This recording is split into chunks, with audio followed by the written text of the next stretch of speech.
In this podcast, Sally Johnston, Manager of Food and Beverage at MPI, discusses the objectives and intentions of the Food Act. The new Food Act came about because a lot of people were looking at food businesses around the country. You could go into any council and say to the guys, "Oh, where should I eat here?" And they could all point out a place where maybe you should avoid, and they could all point out a place where they were really good operators. And yet all of those places were registered. They easily met the requirements under the Food Act at the time. And it was pretty obvious to everybody that knew anything about food safety that the rules that were in place really weren't effectively managing food safety. And there was a lot of frustration in the system.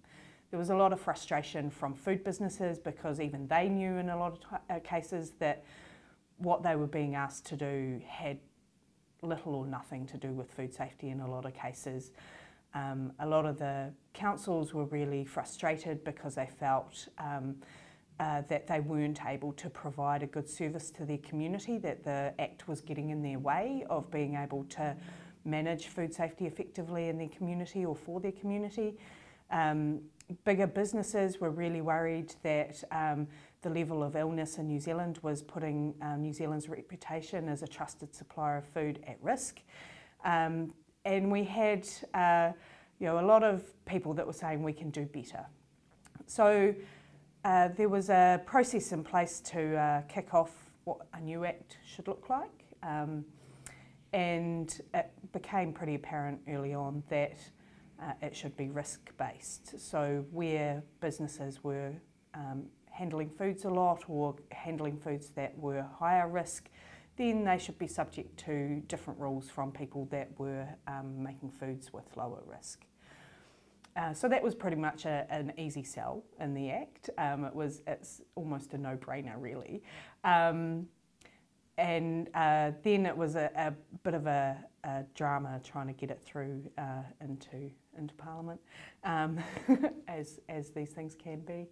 But we eventually got there. So it's really all about the person at the end of the day that eats the food or buys the food. They just want to be able to walk down the street and walk into any cafe or restaurant or supermarket or butcher or baker or wherever they're going to buy their food. They want to be able to go in and buy whatever looks good and be pretty confident that they're not going to get sick from it. That's their goal at the end of the day. That's why there's a Food Act at all. It's because the general public in New Zealand say somebody should be pretty much looking after this for me. I don't want to have to think about it all day, every day, and stand there debating with myself whether or not I should buy this food. They want to just be able to say, that looks good, I'm buying it, and I'm pretty sure that I'm not going to get sick. So that's sort of one reason why there's a Food Act, or the main reason. So then food businesses also want to be able to say, well, we can sell our food to New Zealanders, but also very often we want to sell our food to overseas customers. We want to be able to export our food, and any country that's taking our food wants to know that it's safe. So we need you, the government, to be able to tell that government that the food is safe here. So that's another reason why there is a Food Act. It's about being able to provide confidence to whoever's eating our food, whether in New Zealand or overseas, that you can do so with confidence because it's safe.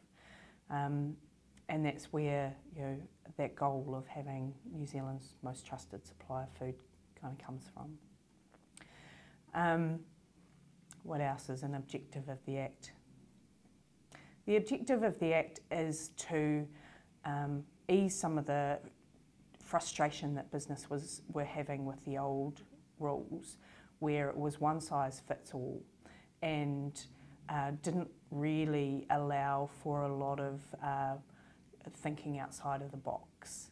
And New Zealanders are well known for their number 8 wire, innovative, entrepreneurial culture, if you like, and a lot of food businesses were really frustrated because the rules were very prescriptive and only let certain things happen. And it meant that when somebody had an awesome idea about a new food or a new process or a new way of doing things that could make food more exciting or tastier or meet needs of particular consumers, the rules were getting in their way.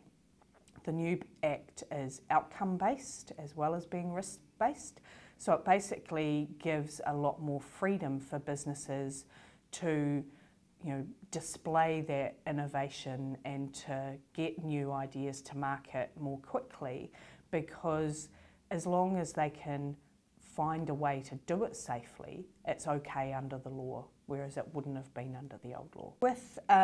With outcome and risk-based legislation, there is a lot more emphasis on professional judgment, and it can be quite a scary place to be, because you are making a decision at a lot of points in the process that things are okay.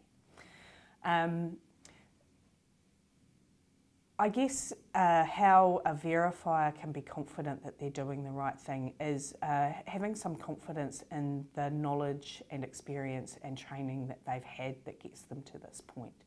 We're not going to recognise somebody that we don't think has the right stuff. So if MPI has recognised a verifier, then that verifier already has a measure of confidence that that they know enough. They know the right things, they're taking the right approach, because we're assessing them for that before we even give them the tick to go ahead and verify a food business. So then it's just putting that into practice and not being afraid to say sometimes, I don't know, and maybe asking a question of somebody that might know, comparing notes regularly with other verifiers just to, get that, in conversation. Everybody has conversations with people, and when you're talking with like-minded people, you can sort of get a feel whether or not you're all on the same sort of page, or within a certain level of being on the same sort of page, at least in the same book. And so really it's then, I guess the fear is if somebody makes a mistake, or if they do something that's a little bit not really what MPI was looking for, what are the consequences for that? At the end of the day, if people are keeping the basic principles in mind, that what we're about is striving for improved food safety, but not striving for no risk.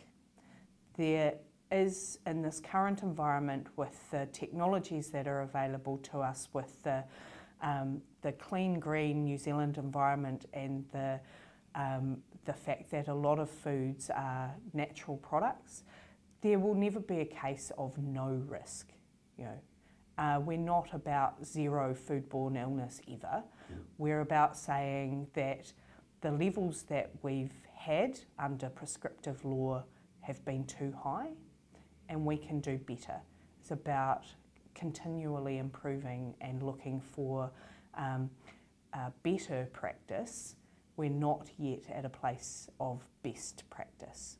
So if verifiers are keeping that in mind and are working with food businesses to keep businesses focused on food safety and making small improvements but often, then at the end of the day, that's good enough for us, and there's not going to be serious consequences if you make a mistake. Everybody's going to make a mistake. It's about why did that mistake happen, and what can I learn from it, and what will I do better next time.